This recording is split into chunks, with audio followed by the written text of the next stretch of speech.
세상에서 가장 믿을 만한 분이 누구일까요? 두말할 것 없이 하나님이십니다. 하나님이 정말 우리의 인생에서 믿을 수 있는, 가장 신뢰할 수 있는 그런 분이십니다. 그런데 우리 삶에 고난이 찾아오고 또 그 고난이 계속되는 상황 속에서도 우리가 하나님을 믿고 신뢰하는 것을 계속할 수 있을까요? 때로는 쉽지 않을 때가 있습니다. 오늘 말씀은 그런 고난 중에 있는 사람들에게 주신 말씀입니다. 오늘 읽은 스가랴 10장은요. 9장에 이어서 이제 성전 재건 공사가 끝난 지 40년이 지난 때 주어진 말씀입니다. 고향으로 돌아온 백성들에게 주신 말씀입니다. 그들은 성전을 재건하기만 하면 살 길이 열리고 형편이 풀릴 줄 알았습니다. 이방 민족들의 침략도 없어지고요. 뭔가 복된 상태가 될 줄 알았습니다. 그러나 그들의 삶은 여전히 어려웠던 것입니다. 재건 이후 40년이 지난 지금 이제는 그들은 신앙의 침체기가 찾아옵니다. 기대하고 소망했던 일은 일어나지 않고요. 생각지 않았던 어려움이 계속되는 것입니다. 오늘 본문은 이런 상황에 놓여 있던 이스라엘 백성들에게 주신 말씀입니다. 때론 우리도 그렇습니다. 우리가 하나님 믿고 의지하면서 살아가는 것은 맞습니다. 그러나 때로는 우리에게도 낙심과 침체가 찾아올 때가 있습니다. 이제 성전을 재건하고 앞으로 가야 할 이 이스라엘 백성들에게 주신 약속과 같은 오늘 하나님 말씀을 통해서요. 오늘 우리도 이런 상황일지라도 누구를 믿고 의지하며 살 것인가를 다시 한번 보려고 합니다. 세상에서 가장 믿을 만한 한 분이 바로 하나님이십니다. 그분이 어떤 분이신지를 오늘 말씀을 통해서 다시 한번 우리가 확인해 보기를 원합니다. 그래서 우리의 삶이 온전히 하나님만을 의지하는 삶이 되기를 소원합니다.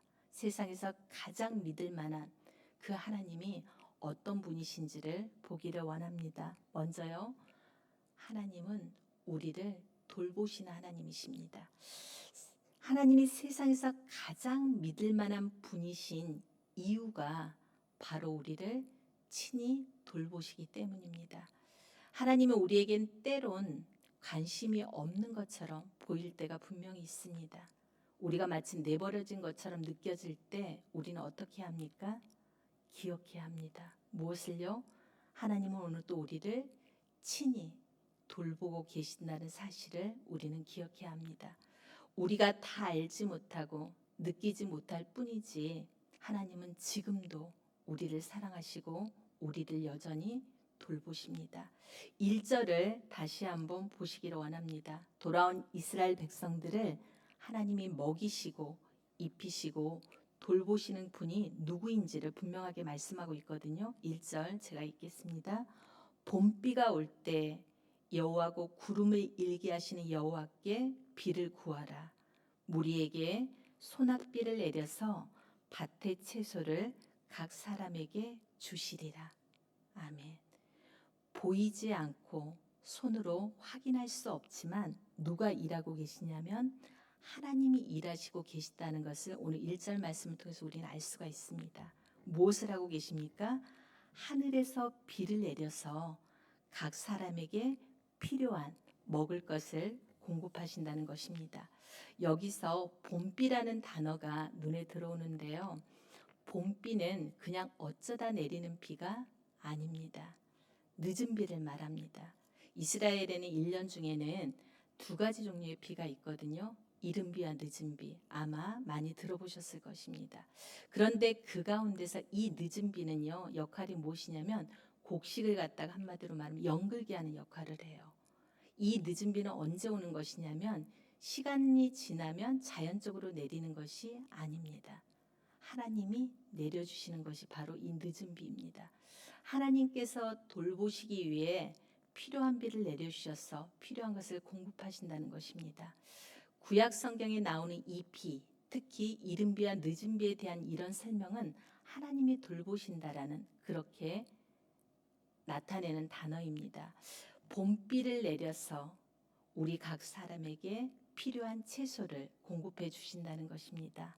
당시 농사를 지어서 먹고 살던 시대잖아요. 그러니까 그런 백성들에게는 이 말씀이 굉장히 마음에 확 와닿는 표현이었을 것입니다. 이 비가 내리지 않으면요, 한 해 농사를 망치는 것입니다. 그러면 앞으로 먹고 사는 데 있어서는 지장이 당연히 있습니다. 그래서 무엇이라고 하십니까? 하나님께서 비를 내리셔서 우리 각 사람에게 필요한 채소를 주신다고 하십니다. 특별히 하나님이 우리를 돌보신다는 것을 조금 다른 방식으로 2절에서 말씀하고 있는데요. 진짜 하나님만이 돌봐주신다고 합니다. 2절 다시 한번 보기를 원합니다. 2절을 보니까요. 드라빔들은 허탄한 것을 말하며 복술자는 진실하지 않은 것을 보고 거짓 꿈을 말한즉 그 위로가 헛됨으로 백성들이 양같이 유리하며 목자가 없으므로 공고를 당하나니 라고 말씀합니다. 이스라엘 백성들이 지금 헛된 걸 의지했다라고 합니다. 말씀에 보니까 누가 나오냐면 드라빔과 복술자들이 나옵니다. 이 백성들이 혹시 비가 오지 않을까 해서 무엇을 의지했냐면 드라빔과 복술자들을 의지했습니다. 그런데 하나님께서 무엇이라고 말씀하십니까? 드라빔들은 허탄한 것을 말하고 복술자들은 거짓 꿈을 말한다고 합니다. 오직 누구만이 우리를 돌봐주시는 거냐면 바로 하나님이심을 말씀합니다.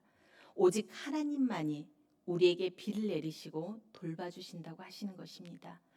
드라빔과 복술자들을 따라간 너희들이 마치 양같이 흩어져 있는 것 같고 방황하는 것 같고 목자가 없어서 공고를 당하는 모습인데 우리 하나님만이 너희를 돌봐주실 것이다. 그러니까 결국은 하나님만을 의지하라는 그러한 말씀입니다.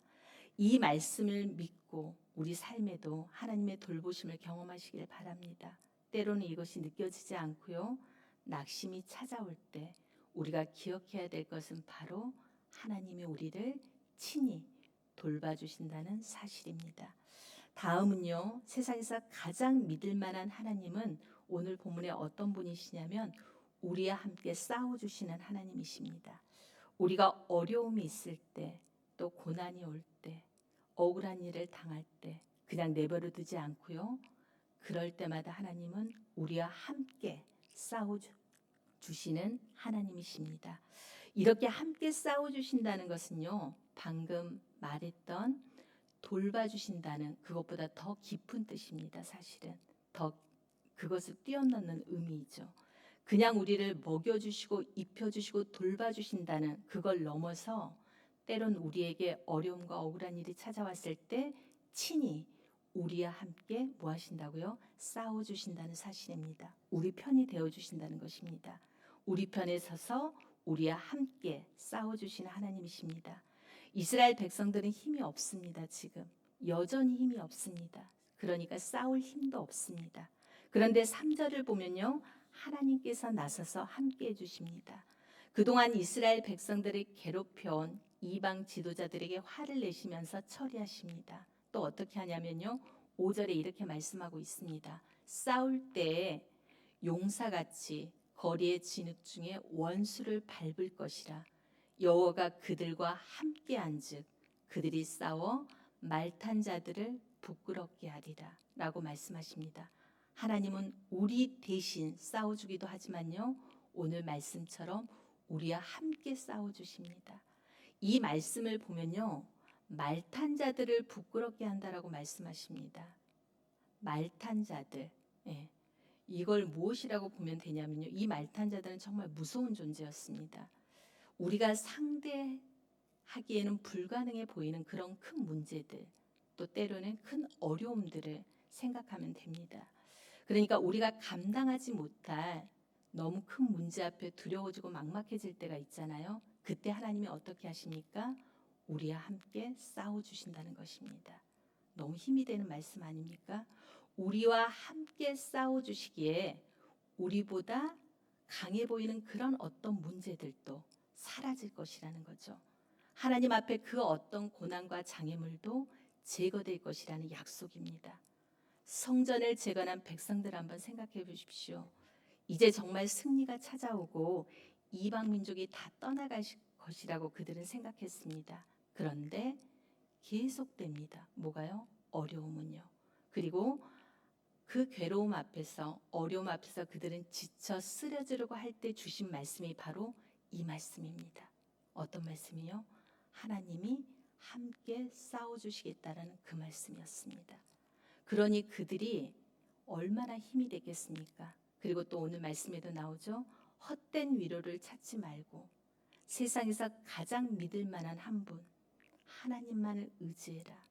너희와 함께 끝까지 내가 너희와 함께 싸워줄 것이라고 오늘 또 말씀하시는 것입니다. 그러니 너희들은 오늘 또 나를 붙들라는 거죠.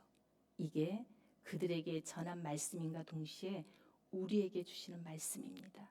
마지막으로는요. 세상에서 가장 믿을 만한 우리 하나님은 우리를 구원하시는 하나님이십니다. 우리를 돌보시고 우리와 함께 싸울 뿐만 아니라 하나님은 온전히 우리를 구원해내시는 하나님이십니다. 백성들에게 가장 필요한 것이 무엇입니까? 결국은 구원입니다. 온전하게 회복되어 그들은 살아가는 것. 지금 형편이 너무 힘들고 어렵지만 이게 끝이 나고 회복되어서 살아갈 힘을 얻는 구원이 필요합니다. 하나님이 세상에서 가장 믿을 만한 분이신 마지막 이유는 우리에게 온전한 구원을 주셨기 때문입니다. 그냥 싸워주시고 함께 하실 뿐만 아니라 구원을 통해서 살아갈 길을 열어주시는 것입니다. 우리에게도 이 구원의 은혜가 필요합니다. 반드시 필요합니다. 구원의 능력도 필요합니다. 궁극적인 영혼의 구원뿐만 아니라 오늘의 어려움에서도 우리를 구원하시는 하나님의 능력이 우리에게도 필요합니다. 그래서 6절에 이렇게 말씀하십니다. 내가 유다 족속을 견고하게 하며 요셉 족속을 구원할지라. 우리 삶은 어떻게 보면 고난의 연속입니다. 크고 작은 고난이 있을 수밖에 없는 것이 우리의 인생의 여정입니다. 그러나 그 고난이 끊임없이 괴롭히지 못할 것은 하나님이 우리를 구원해 내실 분이시기 때문입니다. 하나님 그 문제 어려움에서도 반드시 우리를 구원하시기 때문이라는 것입니다. 그리고 조금 더 생각해 보면요. 하나님이 구원하시는 한 가지 또 표현 방법이 더 있는데요. 방금 읽은 말씀에 하나님이 우리를 구원하신다는 동시에 또 어떤 말씀을 하고 계십니까? 경고하시다. 그죠? 유다 족속을 경고하게 하며 유다 족속을 아니 요셉 족속을 구원할지라. 이렇게 말씀하고 계십니다. 하나님이 경고하게 하시고 구원하게 하신다. 같은 의미로 사용되고 있음을 우리가 알 수 있습니다. 경고하게 하는 것이 구원의 방법 중에 하나라는 거죠. 고난 중에 구원하실 때 우리를 경고하게 하셔서 구원하신다는 말씀입니다. 6절을 읽은 말씀에 이어서 마지막 12절 가서도 그렇게 약속하는 걸 볼 수가 있습니다. 내가 그들로 나 여호와를 의지하여 어떻게 합니까? 경고하게 하겠다라고 12절에 말씀하십니다. 어떤 문제도 뚫을 수 있도록 강하게 하시겠다는 얘기잖아요. 경고하게 만들어주겠다라고 하십니다. 이것이 바로 하나님이 우리를 구원하시는 방법입니다. 그리고 나서 이어지는 8절에서 12절까지는 정말로 구체적인 구원 회복의 모습을 말씀하고 있습니다. 하나님의 구원으로 회복되는 자녀들의 모습이 어떤지를 보여주고 계십니다. 돌아오는 사람들의 수가 너무 많아서 땅이 부족할 정도라고 합니다. 이 모든 구원을 통해서 어떻게 되냐 7절에 나오는데요.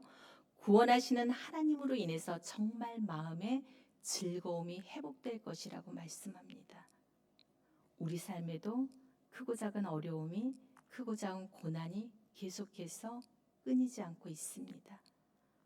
왜냐하면 그럼에도 불구하고 그 고난은 끝없이 이어지지는 않습니다. 이유인즉 하나님이 구원하시기 때문입니다. 하나님이 구원하셔서 경고하게 하시고 우리에게 즐거움을 회복해 주시기 때문입니다. 말씀 맺습니다. 세상에 가장 믿을 만한 하나님께서 오늘도 우리들의 삶에 동행하심을 믿으시길 바랍니다. 우리를 친히 돌봐주시고 우리와 함께 싸워주시며 그 모든 어려움에서 구원의 기쁨을 우리에게 주실 것입니다. 세상에서 가장 믿을 만한 하나님을 모시고 오늘도 승리하는 우리들의 삶이 되기를 주님의 이름으로 축복합니다. 오늘도 말씀을 기억하면서 이렇게 기도했으면 좋겠습니다. 하나님, 한 주간 이어지는 삶에 하나님의 돌보심을 경험하고 나와 함께 싸워주심과 구원하심을 경험하는 그런 한 주가 될 수 있도록 은혜를 베풀어 주시도록 기도했으면 좋겠고요. 두 번째로 기도하실 때는 특별히 우리 목장 식구들이나 주의 지치고 어려운 가운데 계신 성도님들을 위해서 중보하는 시간이 되었으면 좋겠습니다. 마지막으로는요. 오늘도 우리가 하나님 앞에 예배드리는데 더 나은 예배로, 더 나은 예배자로 우리가 세워 가기를 기도했으면 좋겠습니다. 이 세 가지 기도 제목 붙들고 오늘도 주님 앞에 나아가기를 원합니다. 기도하시겠습니다.